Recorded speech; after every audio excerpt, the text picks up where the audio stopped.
Okay.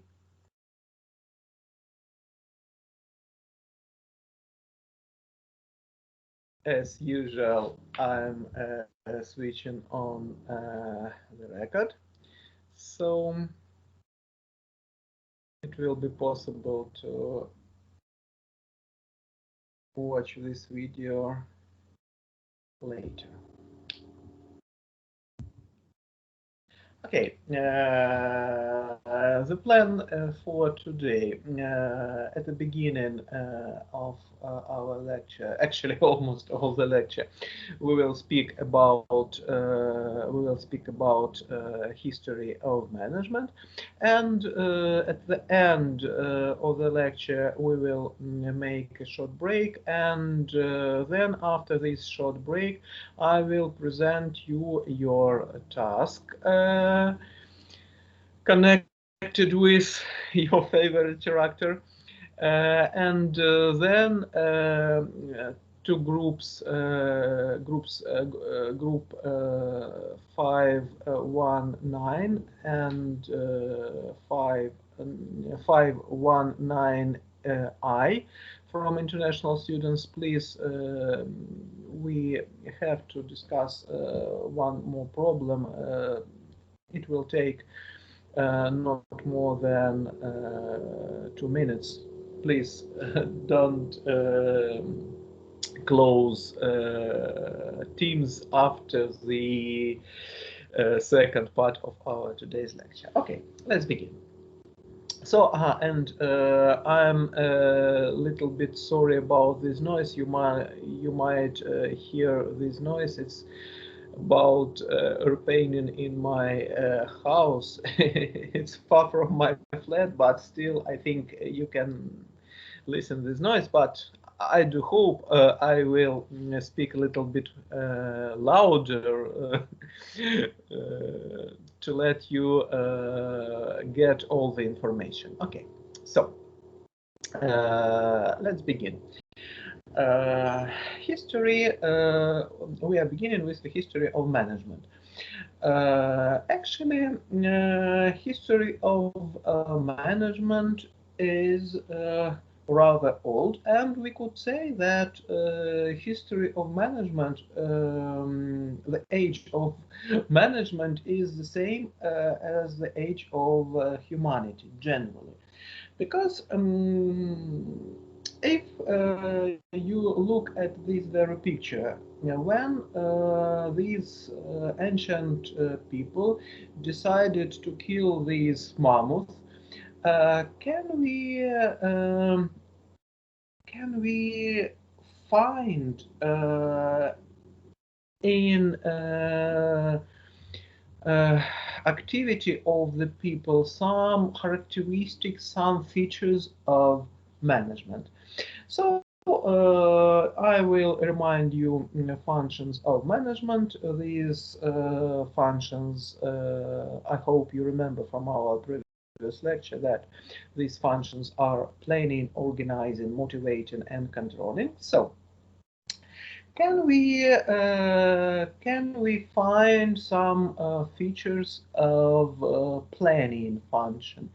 Yes, certainly, because they created some plan, they gathered some stones, so they uh, had to like kill only one animal, so that's why they had to create some border, maybe something like this, or maybe even a big hole, like a trap, for example. So they really thought, I think, I do believe that they planned this hunting. So actually, it's possible to find some features of planning, organizing. Certainly, they had some leader, and this leader somehow divided the roles within this hunting.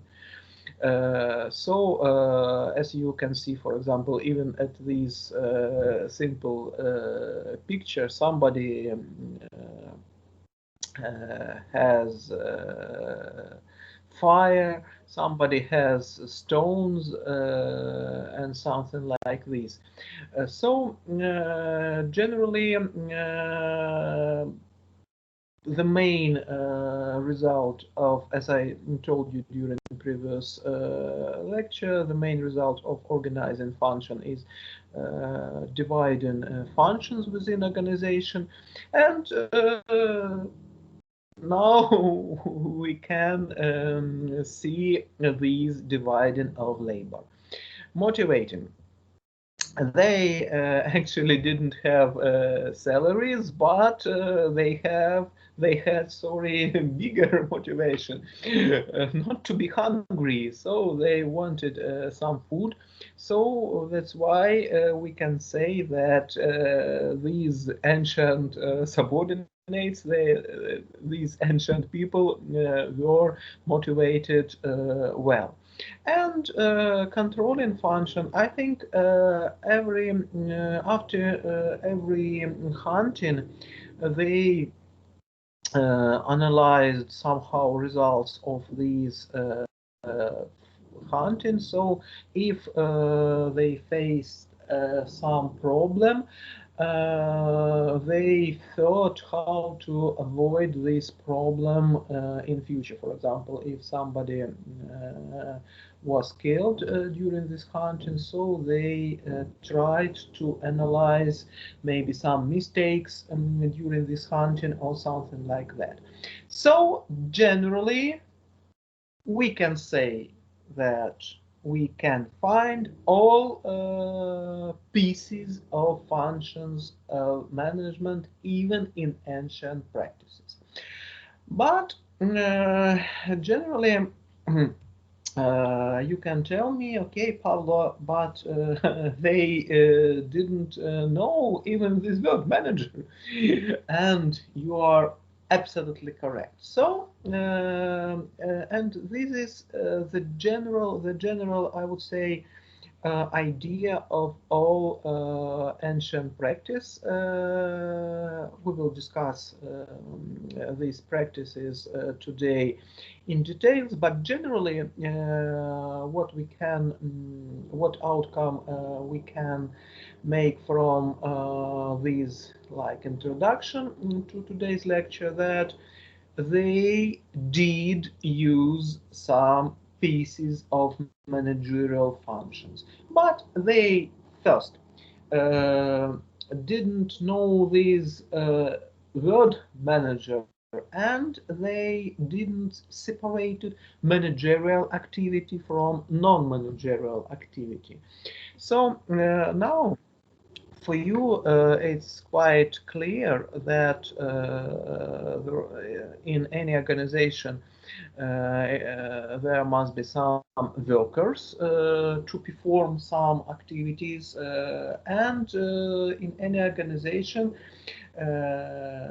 there must be some managers to organize them. And in ancient time, people didn't separate managerial works, activities or tasks from non-managerial. And actually, speaking a little bit forward, the first man who really separated managerial work from non-managerial work was Frederick Winslow Taylor. He did it in 1911.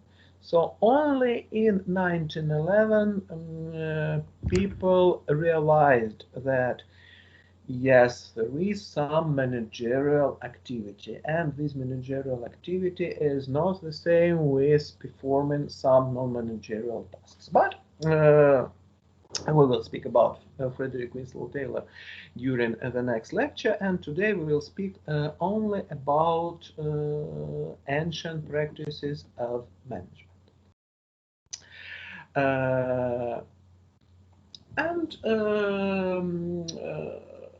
We can, dear students, please, I told these words yesterday during another subject. Don't be surprised that in my presentations you will see some screens with picture, only with picture and with small quantity of words like this. And generally, if you want to prepare a good presentation, it must look like this. This is the good point of presenting some materials. It shouldn't be not more than 10 words, more than 10 words at every screen. I know this rule. I know this rule. Believe me. But my idea, my general idea, why I decided to prepare these screens with text, because you know that when I prepared these presentations for you, I decided to prepare to support you with all of the information to let you have 5A without reading any additional literature. So sometimes I will present the information during my presentation. I will present some information with the help of picture, but the same information, or almost the same information, is written in the written form. So it's not my mistake. It was my idea generally to support you with all the information also in written or printed form. Okay. So. And we can tell that the same situation was, sorry, not situation, the additional characteristics why we can say that we can find some features of management in ancient people is because they lived in some groups. And if we have a group of people, so in any group of people, they have to divide some activities within this group among all the participants of this group. And it is also a feature of management, a characteristics of management. When speaking about old practices of management, we can say that generally there were two possible situations, then two types, I would say, of situations when people had to use rather complicated managerial activities. Managerial. The first is when ancient people had to build a big object. Here I decided to place pyramids, Egypt pyramids. But generally somebody from you can say, okay, Pablo, you maybe it is your mistake because there is no evidence that all these buildings, objects, I would say, not buildings, were built only with human activities. But okay, pyramids, but if speaking about some big objects, okay, gardens, for example, of Semiramida, they were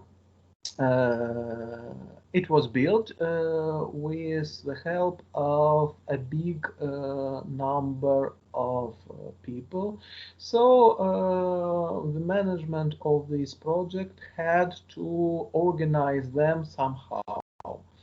So the first point is when we had to build a big, really big projects. And the second situation, when people had to organize their activity in ancient time, is, what do you think? When people had to coordinate their activity in ancient times, not connected with building some big projects. What do you think? Maybe during the war? Maybe. Thank you, brilliant. Thank you. Really, really. When people,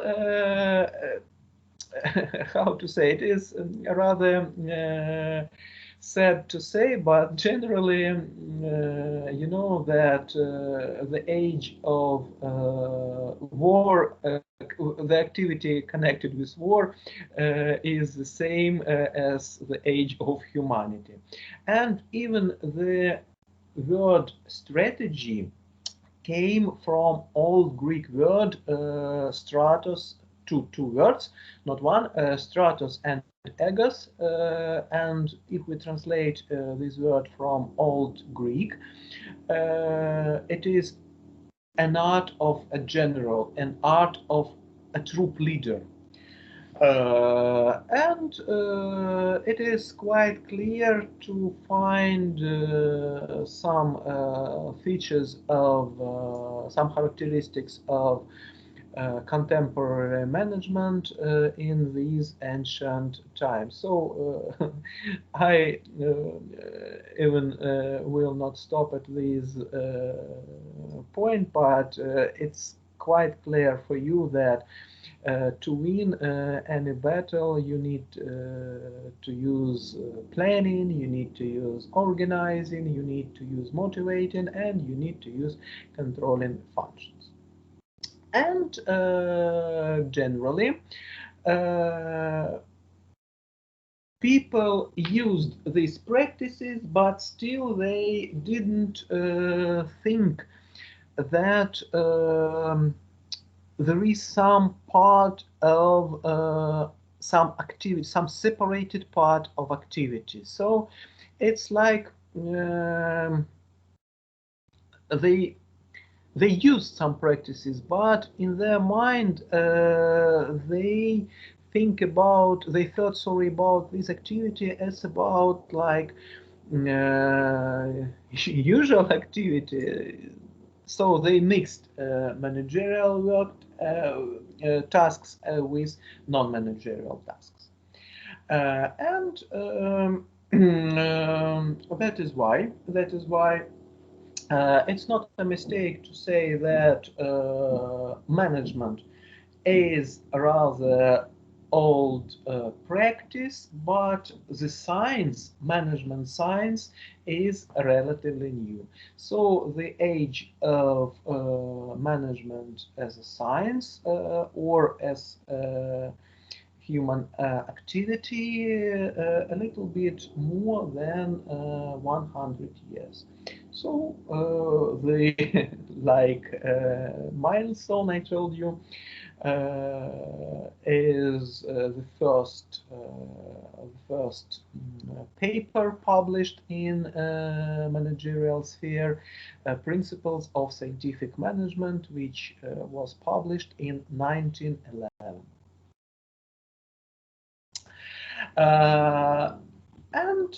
But people, they didn't thought about these activities about some activity connected with management, but they tried to, even without understanding the conception of management, they thought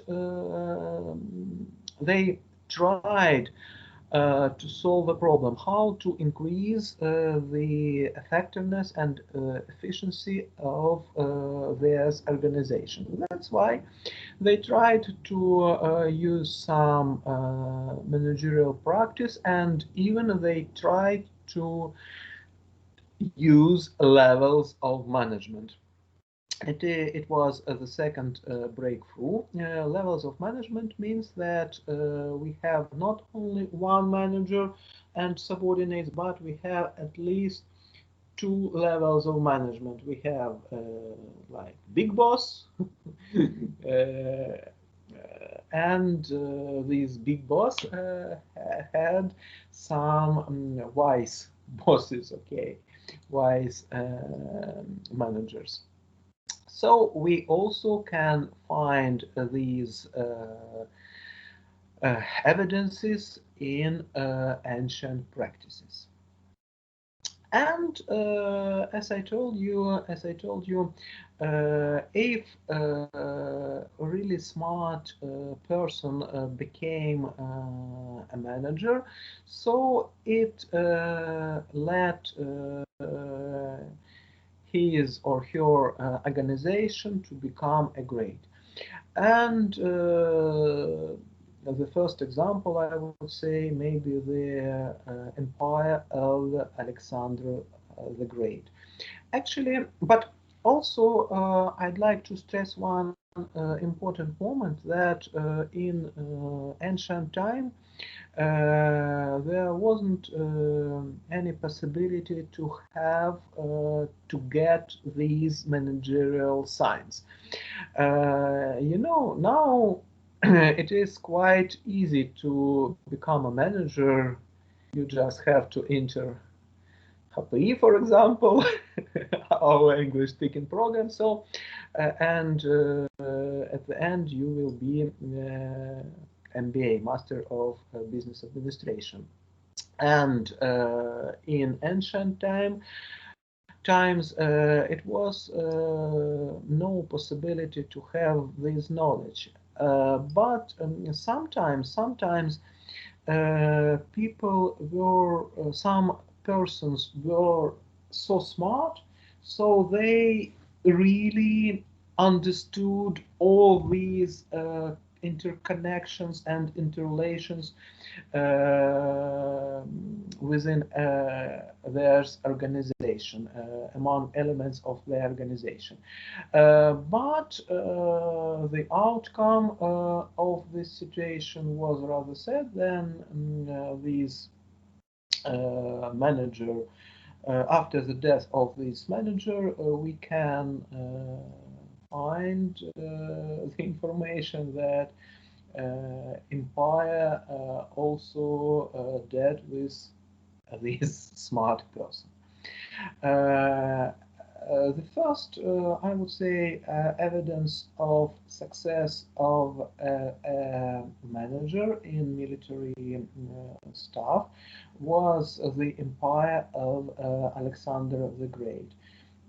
Here at this picture, at this screen, you can see this huge heir of this empire. The second evidence of some managerial activities was connected with Roman Empire.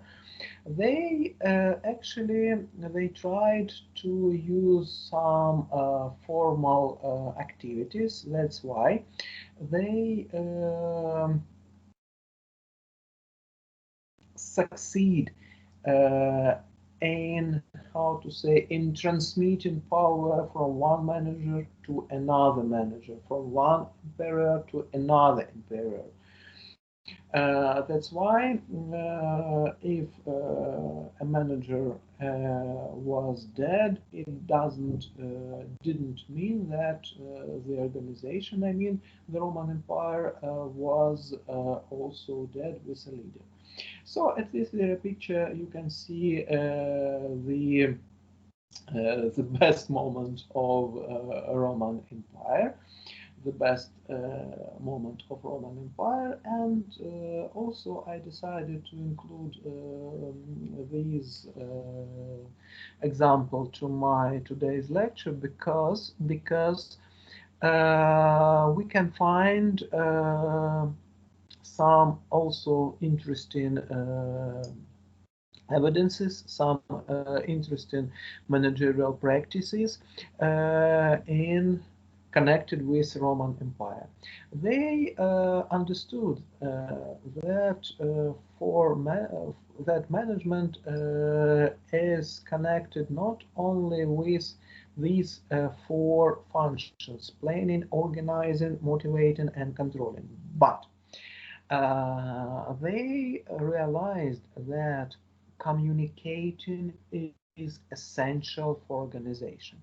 And now it is quite clear that we have a lot of ways of communicating.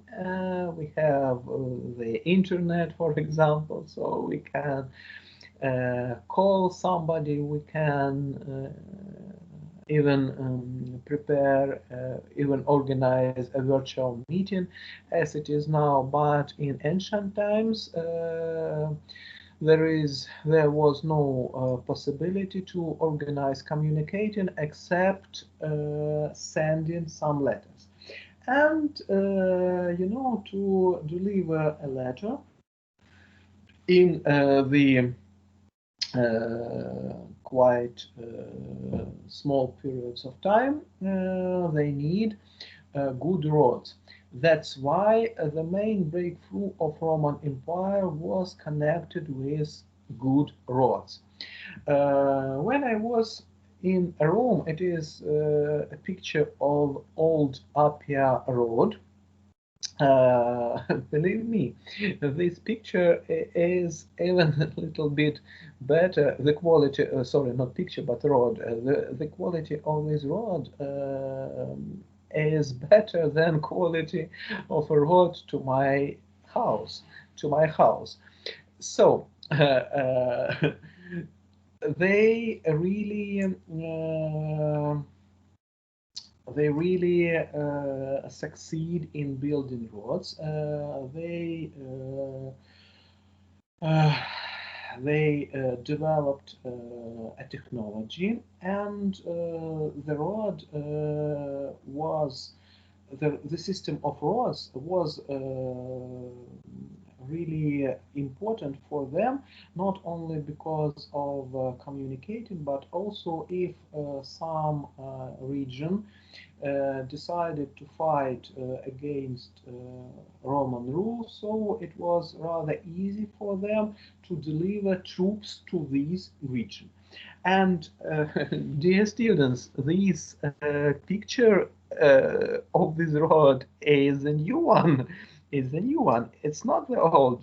I mean, it was made several years ago. I was in Rome and 2 years ago, and you know that you can you imagine that this road was built more than 2,000 years ago? Really good technology, I would say. Uh, and as the Roman Empire had this structure of communicational channels, in that situation it was connected only with road. They could first communicate with different regions. Second, they can deliver troops to the region if there is some problems in this very region. And the third very important point, they can get taxes from all the regions. They didn't know this word, okay, taxes in our modern understanding of this very word, but still they used these practices of gathering taxes. Okay. And but we can find from one point we can find that in ancient practices, there were a lot of characteristics of contemporary management, but there were some big differences compared with our today's situation. For example, the number of managers was very small, and it was a few middle managers. So that's why first of all it was rather difficult to organize managerial activities, and the second, you know that if an organization is only one-man show, it means that there is only one manager and that's all, one person. If this very person is rather smart, for example, as Julius Caesar, so the future of this organization is rather, I would say, happy. But if a manager, these one man in one man show is not an effective one, if he or she thought only about his profit, I would say, maybe not profit, but generally reward. So the future of this organization would be rather sad. And I think you know history. So, for example, when such an effective manager as Nero came to this position, so the situation in Roman Empire became worse. Another example of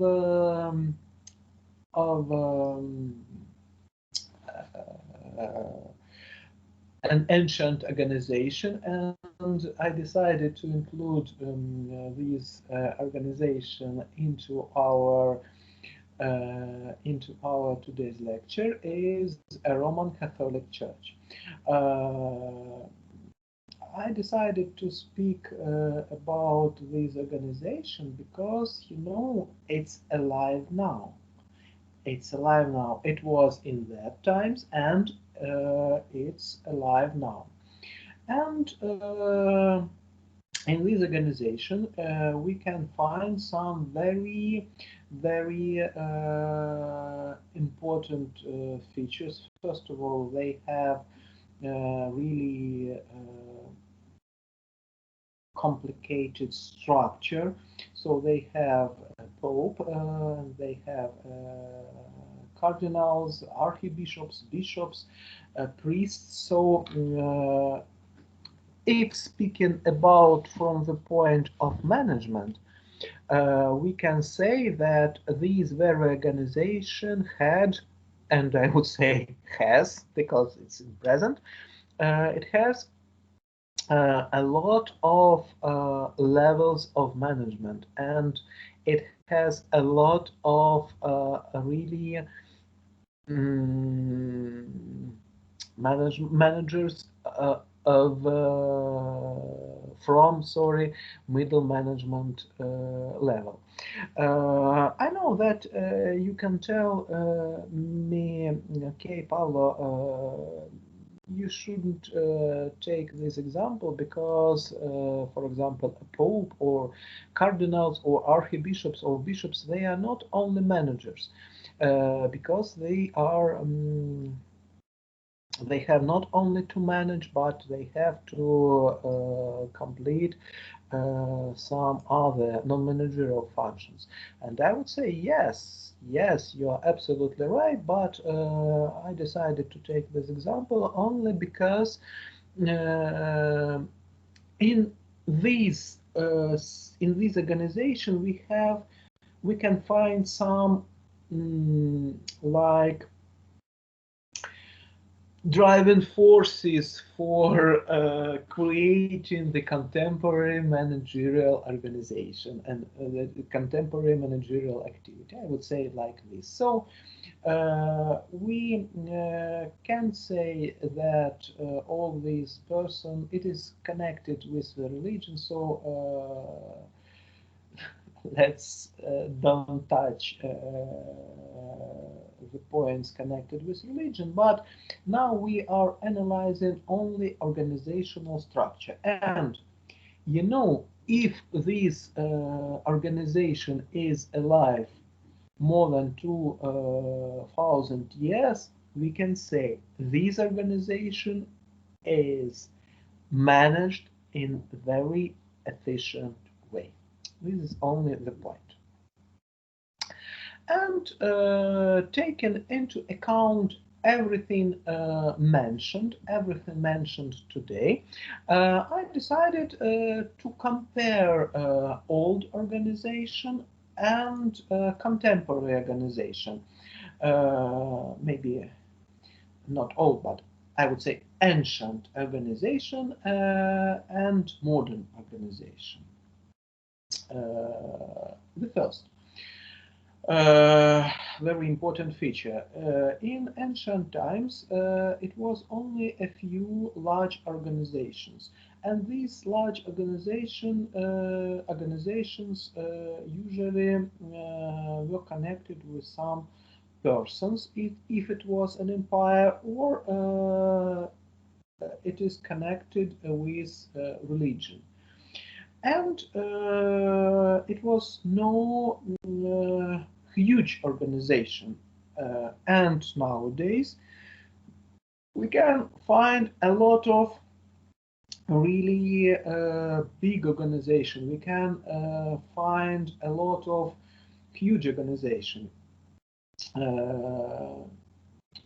About 5 or 6 years ago, I found a very interesting article, and the title of the article was "Where is Nike?" Nike, maybe it sounds a little bit strange for you, but it is the name of the sports equipment firm. You have to pronounce it not Nike, but Nike. Okay, so where is Nike? And the money is from US. The design is from Europe.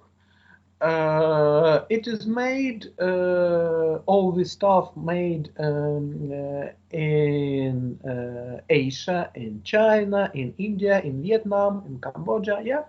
So there is Nike everywhere, all over the world. And, you know, to manage such big organization, it is possible only with the help of a real, how to say, rather, you have to use some formal managerial practices, because without communicating, without formal planning, without formal organizing, without formal controlling, without the usage of contemporary instruments of communicating, it is not possible to manage such huge organization. So we have to adopt our managerial practice, but it's not the only point.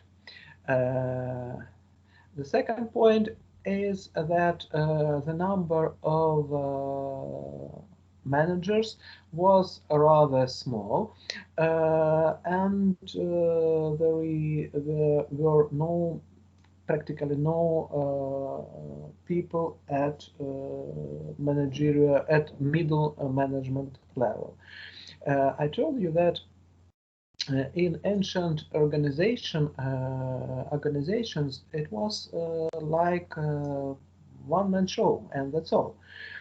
So, this person, emperor, usually he was afraid of to be killed by other people. So every emperor he tried not to gather a big number of people around him. And nowadays the situation is completely different.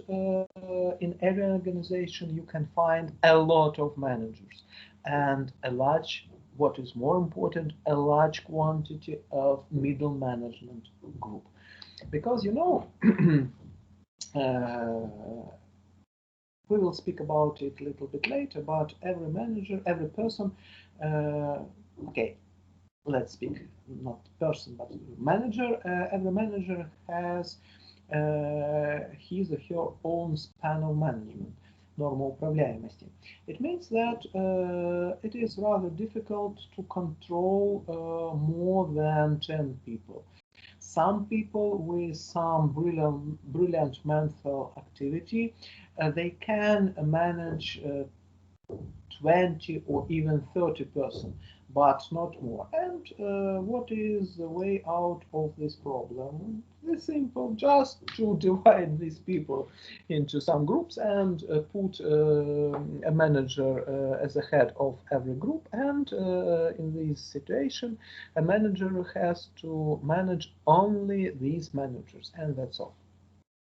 For example, I think in our organization, our rector, Professor Sokol, he doesn't know every person in our university, and generally he doesn't need, because he manages deans and head of department, and that's all.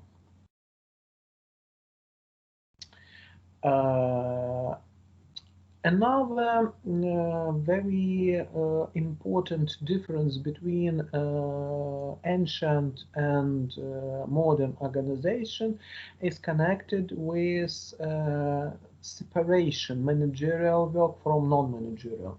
I told you, I told you that in previous, in ancient times, people, they didn't think about some tasks as about some managerial tasks. They just did something and that's all. And nowadays, people understand what is managerial activity, and more than understand, we are preparing some professionalists, and you will be the professional managers. So people who know everything about management and who can manage other people and who provide success to your future organization. In previous time, it was possible. Sorry, okay, I will delete this screen. The question: how it was possible to become a manager in ancient times? What do you think?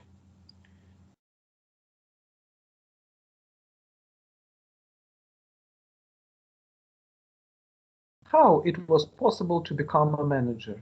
Dear students, what do you think? I think an emperor, for example, how it was possible?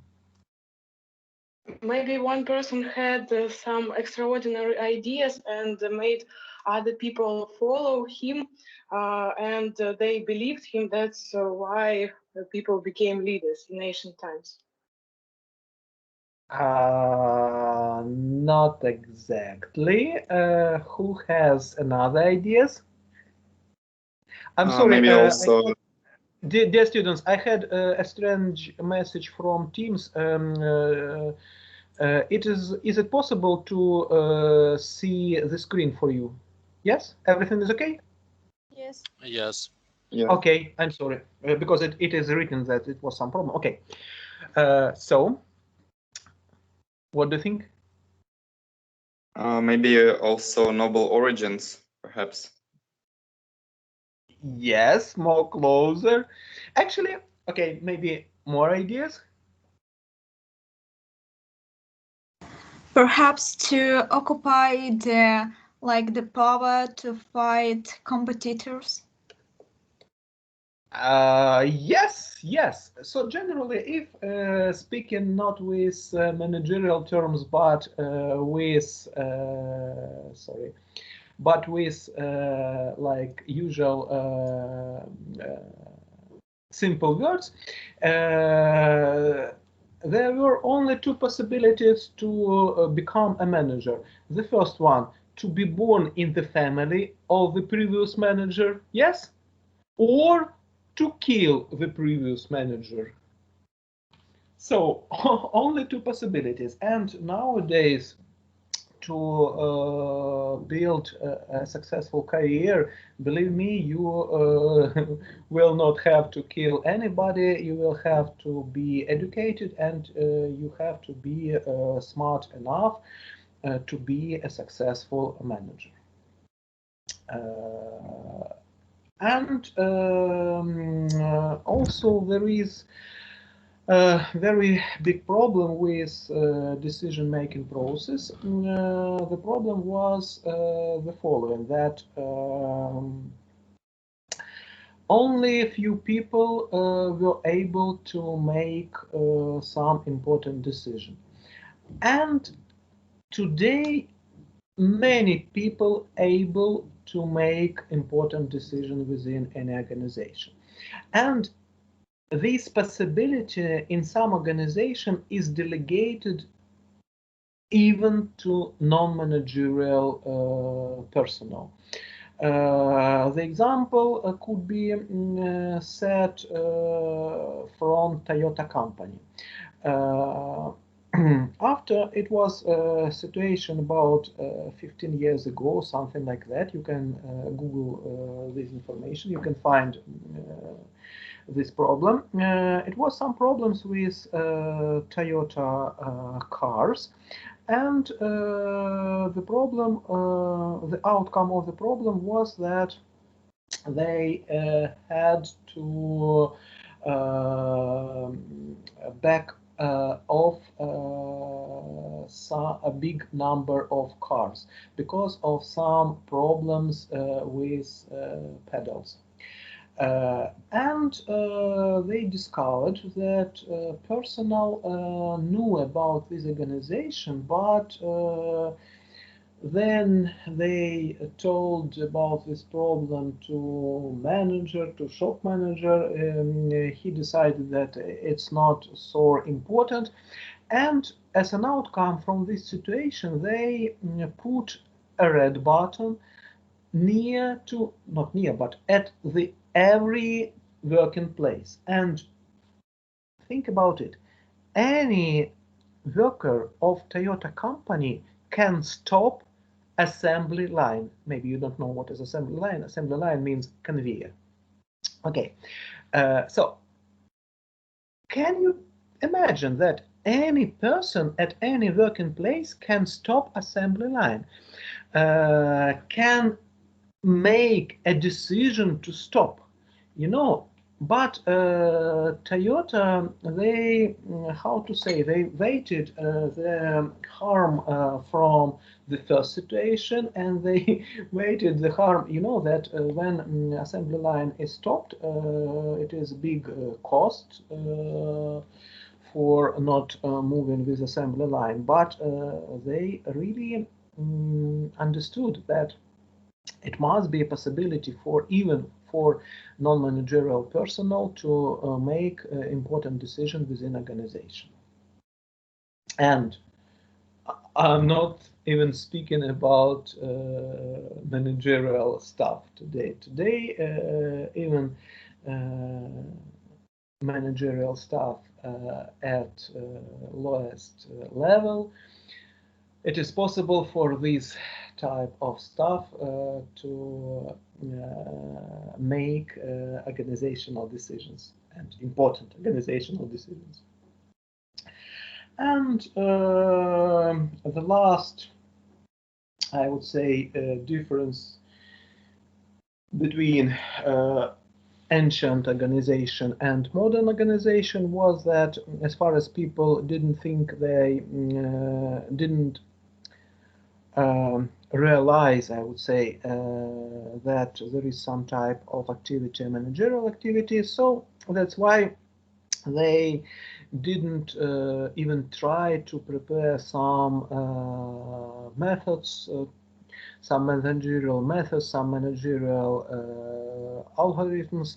So they tried to use only command and intuition. And today we have to use rationality, your creativity, and your teamwork.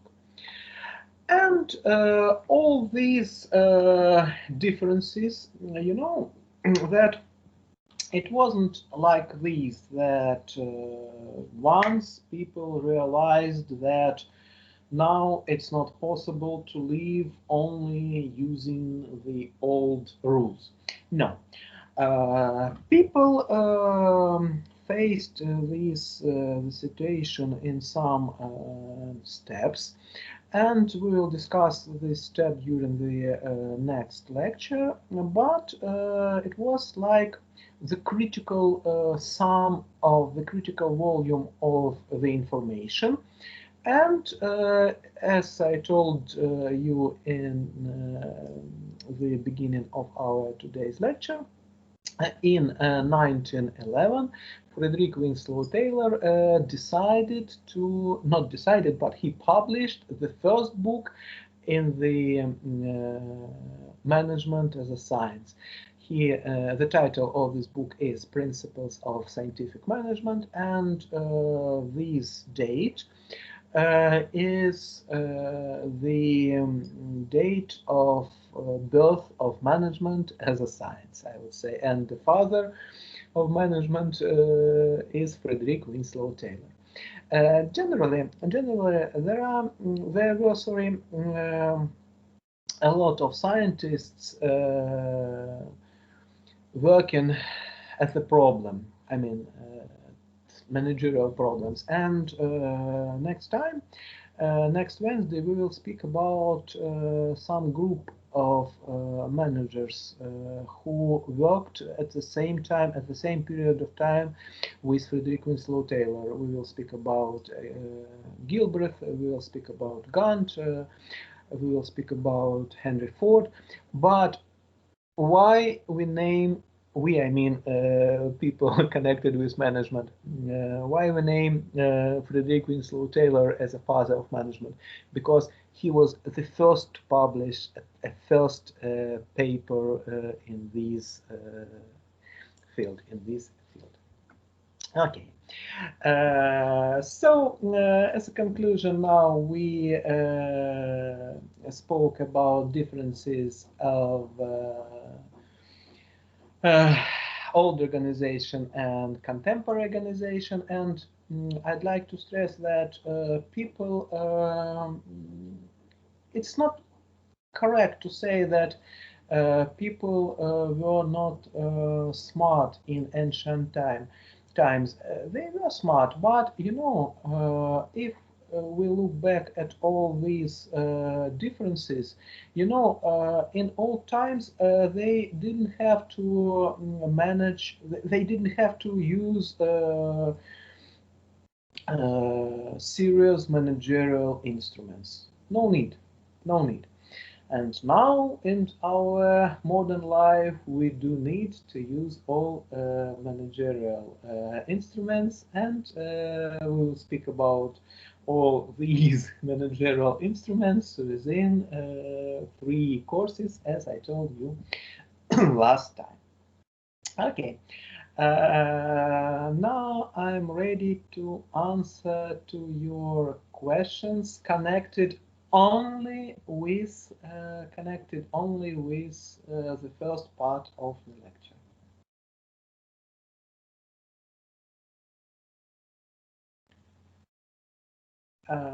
No questions. Okay, so let's make a short break, and after the break I will present you your task, your course project connected with management. So now we are making a short break.